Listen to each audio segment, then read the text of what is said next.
people, from wherever you are watching the Citizens Mic podcast, I hope you're well. I hope you're doing good. I hope you woke up well and to this far that everything is working right. So my name is Tricia Wayua. I'm the host of this podcast today, being the 14th day of January 2026. A lot has happened. And like I told you yesterday that we shall be doing a lot of conversations this year because there is a lot concerning 2026 and also 2027, and especially to do with politics and also developments. So today, I am joined by one special guest. He is a young man. He is an economic freedom fighter. So he is going to introduce the other names around him, so that now we can be able to understand what he really stands for, because it is quite important in our conversation today. Thank you so much for having me. My name is Maobe Victor. I'm the Commander-in-Chief of the Kenya Economic Freedom Fighters. Yeah, the Commander-in-Chief. Yes, of the Kenya Economic Freedom Fighters.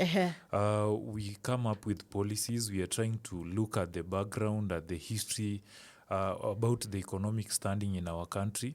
And we are trying also to come up with ways in which we can actually fight for the economic freedom, not just economic freedom, but total emancipation of our economic standards as Kenyans. Okay, you know when you touched on when you talked of policies, you just reminded me. In my previous podcast, I talked about that Kenyans really want to see these policies being translated into tangible actions. Actually, and that is quite important. Meaning that actually the problems that we are facing in our economy right now, you have the policies. So now, as citizens, we also have a duty, and that is why we have this podcast, to ensure that we are pushing for these policies to be translated into actions. We want those policies around building to be translated into action. We also want those policies around the economy to be translated into something that we can touch. We want to see the cost of living improving in our country. So that is why we are having this conversation, so that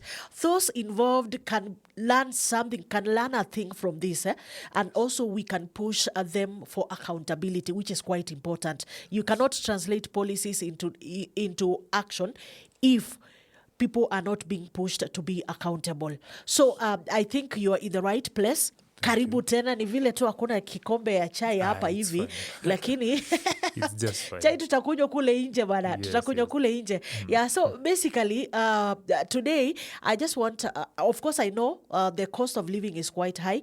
During when we were off, at the background, you had told me that Kenya is actually in war in terms of economy. Maybe you can expound what that really means. Actually, I just want to refer to the report by the Oxfam. Yes. They said that a bus full of people, around 154 people, own wealth that is equivalent to more than 40 plus million Kenyans. So this is a worrying report. However, we all can feel it in our pockets, because the money power is within a very small clique of people. And if you look keenly, you'll find that the people who control the money power are the same people who are well connected politically. So they're using the political power for their own economic power. But what becomes of the Kenyans? What becomes of the normal person that does not actually have that connection? So we are coming up with policies and trying to look keenly where the problem came in.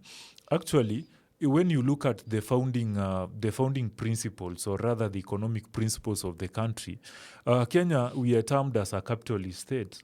And sometimes this capitalism ends up not giving equal opportunities, especially to those people who are disadvantaged, or those people who come from very humble backgrounds. But again, we can trace it into the policies that already exist at the moment. Right now, we have the PPP Act, which was passed, the Public-Private Partnership Act, and we can see individuals owning roads. We can see individuals taxing roads in the name of toll fees.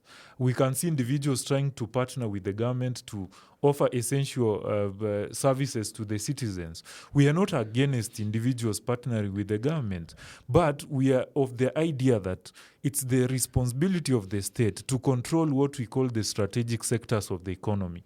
These are things that affect each and every citizen in the country. Yes. When we privatize the strategic sectors of the economy, we are giving money into a small group of people. We are giving power to a small group of people, and these people actually end up not, respecting the wishes of the majority of Kenyans. And in every given society, you will come to learn that there are two types of people. The first person is the one who is in charge or who controls the means of production. Is termed too as a bourgeoisie, and we have the person who is working, the working class. Yes. They are termed as, we call them proletariats. Yes. So you find that in any society, there are these two people existing, and the state comes in as a regulator. The state comes in as a way of trying to strike a balance between the two classes. These two classes in this country, as it stands, in relation to the Oxfam report, saying that very few people control the economy, the working class end up not enjoying the rights that they're supposed to enjoy. For instance, you wake up very early in the morning, you go seek employment, the money that you are paid, you use it to afford basic needs. Yeah. So the same people who control the means of production, they're the same people who produce these goods and services that we cannot do without. So they end up being the monopoly. And after controlling, enjoying the monopoly that they enjoy, now it's even worse in Kenya, because you'll find that the state works directly with these bourgeoisies. And actually, the policies that I passed, especially for the past, 3 years now, the president has been in power. We even had the Gen Z protest in the streets because people felt like the policies that were trying to be passed through the finance bill, yeah. 2024. Yes. They were oppressive in nature. They were working for They are working for a clique of people. Yes. And these people are the people that have the money power within their reach. So we, as the economic freedom fighters, we are trying to come up with ways in which we can strike a balance between the proletariats, who are the working class, and the bourgeoisies. Because the bourgeoisies, the profits that they amass should not be used as a way of dispossession, displacement by dispossession. Okay. What we mean by displacement by dispossession is, you find that I have the money power, I have come this area, I want to have an investment. Actually, we are even able to displace a whole village. We've seen it in, was it in Kakamega, with the gold issue? Yes. The whole community can be displaced. Being displaced, yes. It's being displaced without proper mechanisms on how to compensate them and on how to relocate them. Simply because the investor feels like if they come and invest in this, they're going to make profit out of it. And this process continues. It has been continuing for a very long time. And you find that when investors make these profits, they will always prefer to reinvest it back. And whenever they reinvest it back, they continue accumulating the money power that they have. They continue being wealthy, rich, and more powerful. Yes, and more powerful. And hence the phrase that in Kenya, the rich keep on getting rich and the poor keep on getting poor. Okay, actually, let me underline what you just said about employment. That and I'm not discouraging people to get employed, because of course that is where you get your food. But majorly, I tend to believe that you just said that whatever you're being paid, most of it goes back to the work. Yes. Because you'll have to eat well for you to work. You'll have to get yourself a decent house where you live. That goes with the standard or the level of employment that you are in. Yes. The same, the lifestyle. You have to keep a lifestyle that matches your level or your kind of profession or your job where you're working. So mostly it goes, and actually somebody said somewhere that you cannot get rich out of employment. Yeah. True. That is something, a statement that I usually hear people saying, and to some extent I tend to agree. Yes. Okay, this conversation, I think it's more deeper. When we, just to give a brief... Actually, I don't want us to get deeper into this because we have other things. This was just a startup of our conversation today, because today I just wanted us, I want to understand how the young people, the youth, how are you understanding, how are you comprehending the Singapore journey?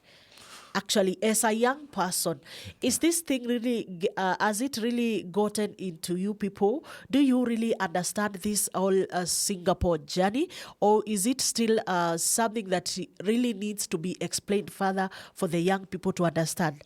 Okay, that's a very good question, and I think it's the debate of the moment in the country. Yes. The leadership of the day is promising us about Singapore, and when we look at Singapore, we look at economic success. Because Singapore, they got self-rule, I think, in 1965. Of course, they got... They're just age mates, yeah? We are just age mates. Yes. And actually, they got self-rule later after we've gotten our self-rule, I think a year later. So you find that there are steps in which Singapore took for them to get where they are today. And these steps that they took, mostly they measured them on the economic policies that they have as a country.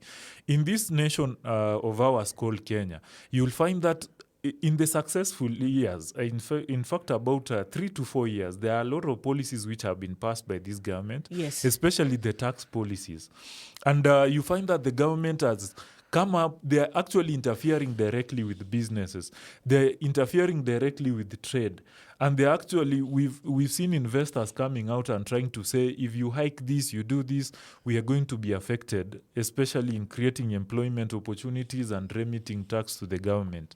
So in Singapore, the state does not directly impact or rather interfere with the, how do we call it? It does not directly interfere with businesses. Let us just put it in layman's language, with businesses. In this country, the state directly interferes with business. What do I mean by the state directly interfering? How do you put the cost of electricity, for instance? Let's take it as an example. Electricity is one of the major factors of production.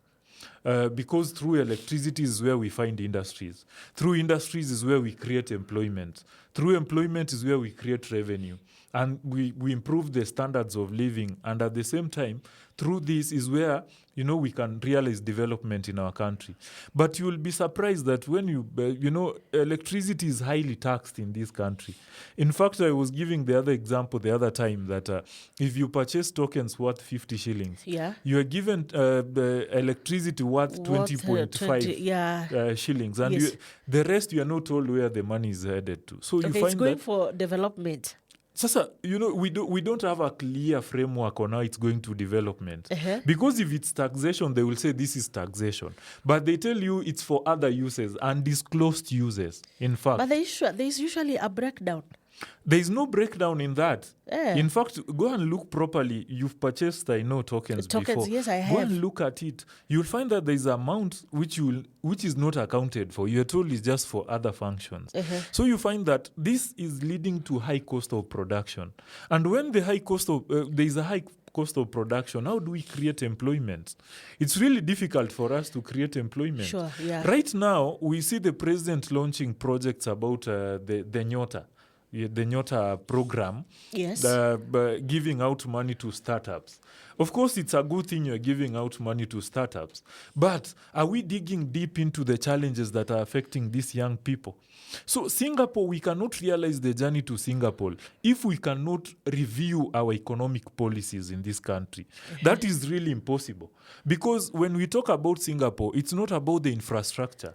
It's not about the roads. It's not about the buildings. Right now, there is a lot of construction going on in places like Kilimani and Kileleshwa. If you move around, there are a lot of buildings coming up. But what percentage of Kenyans can afford to live in those buildings? In fact, a report was showing that most of those units are empty. Not because people do not want to live in such kind of places. It's because they cannot afford to. So the president is getting it wrong about the issue of Singapore. The issue of Singapore, we are talking about a project like housing. Because when we talk about Singapore, the president is trying to refer to the infrastructure in Singapore in relation to the infrastructure in Kenya. And while we are still at the infrastructure, of course, infrastructure is a foundation for what we are talking about. Infrastructure is a foundation. Like, for example, good roads means good, easy transportation, low cost. A good roads means that there's no wastage. Like those, if it is about products that are perishable, highly perishable, it means that they can be transported a bit faster and at a cheaper price. So there's no wastage. Okay, that is a very nice point, and I want to concur with you. However, I want you to take this scenario. I'm planting tea leaves in my farm. Yes. And then you've provided a road for me to transport the tea leaves all the way to Mombasa for export. Yeah. But can you think about this situation where instead of transporting the raw material, which is tea leaves, Yes. and exporting it to developed countries so that it can come back as finished products, I have gone back to the village and we've created a processing farm within where the tea leaves come from, right? So there's what we call development without growth. Right now we have what we call the expressway. How many Kenyans can afford to use the expressway? In fact, the expressway is empty at the top, but at the bottom you still find a lot of vehicles in a traffic jam. Did you really solve the problem of transportation in that point? So what we are trying to say is that why can't we have development coming out organically? We should not force this narrative. The narrative. Why should you create a fund which is called the National the National Infrastructure Fund, and then you are putting a target of 5 trillion shillings simply because you want to fund infrastructure projects? Infrastructure should just be, in fact, it should be an output of some economic activity which is happening the other side. Yeah. If there is a factory within a certain area and this factory needs roads to transport their product to the market, that makes sense. But in this case, we actually want to create roads up to, what is the return? Look at the SGR. It's a very good project, Yes. which was initiated by the Ruto government. Look at the cost of the SGR. Actually, the Chinese, who are the investors, said that the amount that they are receiving from the SGR is not able to meet the period in which they said they will, they will pay themselves back. So we are giving these projects to foreign companies. And once we give them to foreigners, they come and invest their money here. And then they now have to tax Kenyans, from those projects so that they can return back their money. And they've gotten halfway like the SGR case, and they've said, we've seen that we had given a period of a certain amount of time, we'll have recovered our money. Yeah. But it seems that we are not able to recover this money within this period. There are other factors like inflation. Okay. So it makes them extend the contract. And they're saying now we have to tax in more years so that we can achieve this. What I'm trying to say is that why would we have 5 trillion set aside for infrastructure projects, yet we have millions of young people without jobs in this country? Why don't we create industries? Why can't we create industries so that we can absorb these young people into these industries? Yeah. Oh, I think, I want to you're give right. one example. Yes. You've taken, let's say, these apartments that we are seeing in Kileleshwa. Somebody has purchased land about 100 million. They are going to spend around 400 million. That's $500 million you spend to set up this structure. Now, for instance, hypothetically, can we think, how many jobs can $500 million create? If at all somebody invested in industrialization, at the expense of investing in housing, then we will have created millions of jobs to these young people, and the revenue will be higher than... But people are employed there in the construction sites and how sustainable are those jobs?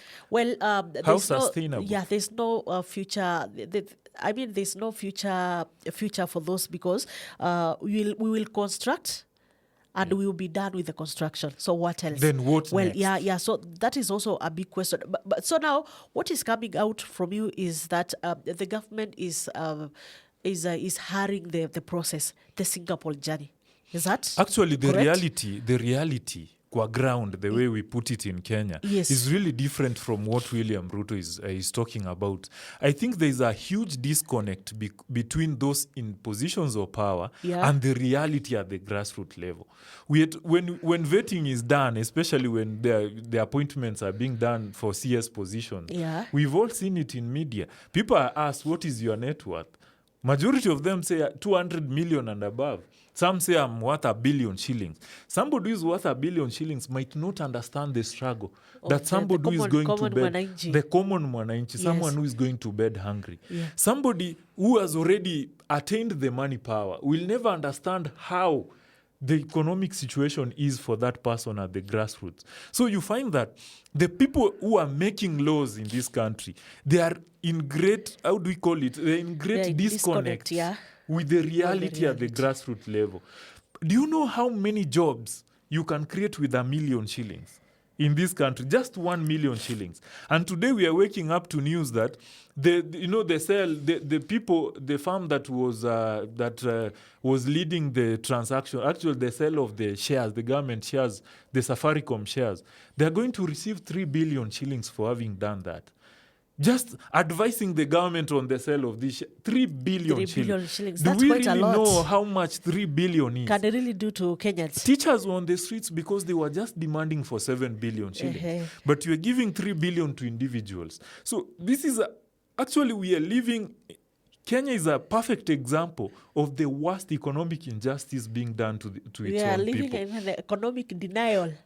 Actually, for China to get where it is, in 1970s, Chinese were going hungry. They actually died of hunger. Not just going hungry, they were dying of hunger. Yeah, we've had those stories in history, yeah. But today, China is among the first world countries and one of the largest world economies. It's because the Chinese government, it's led by the Communist Party, and in communism is where the national resources are shared, belong to everyone. Belong to everyone. Yes. They nationalized land, they nationalized banks, they nationalized the strategic sectors of the economy. But in Kenya, you'll find that we are selling them off. And actually, when you look at our economy has been really tough, but you'll find that banks are making profits out of that. Why are banks making profits when other companies are making losses? The government needs to come up with policies, especially land. Actually, there are reports, there are allegations, but we are yet to confirm that only 20% of land in this country is titled. 80% of land is not titled. Zile title deeds that people have, only 20%. 20%? Only 20% of land has been titled. I will need to do some research around that. There's a lot of research which we need to do. So these are some of these things are historic injustices which have been carried forward to this generation. But how do we solve this? We cannot solve this by privatizing. KCC, the other day, the government pumped in about 6 billion shillings. But again, they are saying they're going to give it to a private investor. Oh, yes. That is the news reaching us right now. So that now let me ask you a question. We keep weakening the state. Because the moment we are giving out these government institutions to individuals, strategic institutions, we are giving power to individuals. And this power, we have this effect in Kenya called orders from above. And it's actually affecting us right now. Yeah. It's because we've made individuals more powerful than the state. And when individuals become more powerful than the state, it's very hard for the rule of law to prevail. Because we have people who are more powerful than the police and the structures that exist. Yeah. A police officer in this country will not arrest a billionaire. It's very difficult. But a country like in China, you steal billions and you are hanged. Simply because the state is more powerful than individuals. So in Kenya, we are empowering individuals more than we are empowering the state. And this has created loose ends where the people that are doing things that are against the law, especially those who are involved in drug trafficking and everything. We've had allegations that drug lords are serving in this government. And actually, we've heard it from the political class themselves. Allegations, right? The allegations. Okay, yes. So this tells you that if these people are getting an opportunity to be in positions of power, and actually it reflects even in our voting patterns, where you have to have the money power for you to be elected. We have an individual who can sustain more than 1,000 families.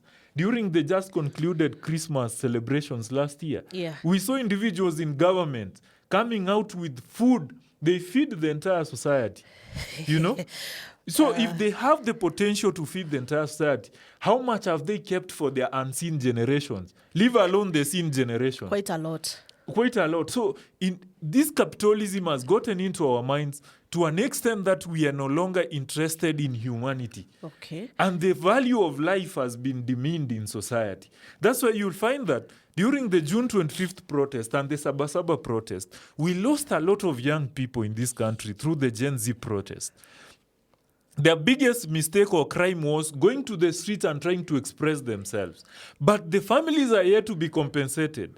And right now we are talking about political realignments. So these economic injustices, we have 2 tribes in Kenya. We don't have 47 tribes. We have the rich and we have the poor. The poor, yeah. So the rich have occupied all positions of governance, and they are actually sponsoring laws that favor them. And we can see it through parliament and what parliamentarians are doing. So we, as the economic freedom fighters, we are trying to come up with policies which are going to guarantee equal actual distribution of national resources in this country. Yeah. Because the kind of inequality that we are experiencing right now, it's on the highest rate. Yeah. Okay, I think that's fair enough around Singapore. Okay, moving on. I have like how many minutes are here, please? This is like 7 minutes. I just want us to look at some of the political predictions that we have so far. My question is about the like ODM and the coalition that it is in. They are in what coalition is that? The broad-based arrangement. Or right now they are in initially they were in what coalition? Oh, they were in Azimio. No, I want the official now coalition, which is Azimio, and then there's the Kenya Kwanza. And so now looking at what has been happening and the death of Raila Amolo Odinga, who was the leader of ODM, do you think there will be some alignments, political alignments that are about to happen before we get to 2027? Political realignments are still happening as it speaks, because Yes. we have now the united opposition versus the broad-based, and actually we are seeing the wrangles within ODM party. In fact, the information we are getting that ODM Team A, led by Dr. Oburu Odinga, will be having a rally in Kibra, while ODM Team B, led by Sifuna, will be having a rally at Kamkunji. So this tells you that there is a rift between the ODM. You know, ODM is an important party because it's the leader of the opposition. Yes. It's the runners-up party in parliament. Yeah. But now there are cracks within that party. And this is a factor because the opposition zones that have been controlled by the ODM are actually where the president is focusing to get support from, maybe to compensate from the unpopular support that he's getting from Mount Kenya.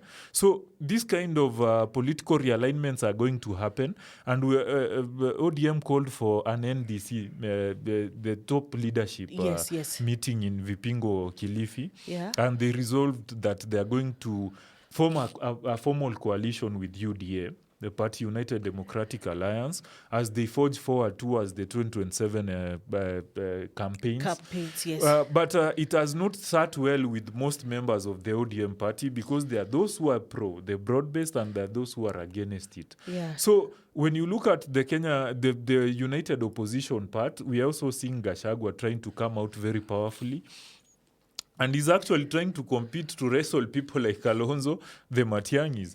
But I think the United Opposition is more solid at this point. Yeah. We are not quite sure, but as we move forward, it's more solid compared to the broad-based side. Okay. Because the broad-based side, there are challenges, especially. It's really shaky. And actually, there's a factor of the president trying to penetrate to the Mount Kenya region. Yeah. We saw he took the nyota, the nyota program and the campaign, targeting especially the Gen Zs, the young people, trying to woo them into supporting the government. And we also showed, we saw this guy called, this guy who is moving around, who just visited Kenya. Speed. Aisha Speed. So the government sponsored his trip, and he was actually trying to showcase the projects, the major projects. I saw. It's because the president knows very well that young people are glued to the screens. And he was trying to show them the Talanta Stadium, trying to show them the affordable housing. So there is all that scramble for the young. Is smart, huh? Yeah, he's trying to play smart politics, but I don't know how long this politics, I don't know how long they are going to impact these young people. Because young people, the narrative can shift anytime. The other time they were in the streets. Right now they're giving him audience. The Yeah. other time they were in State House.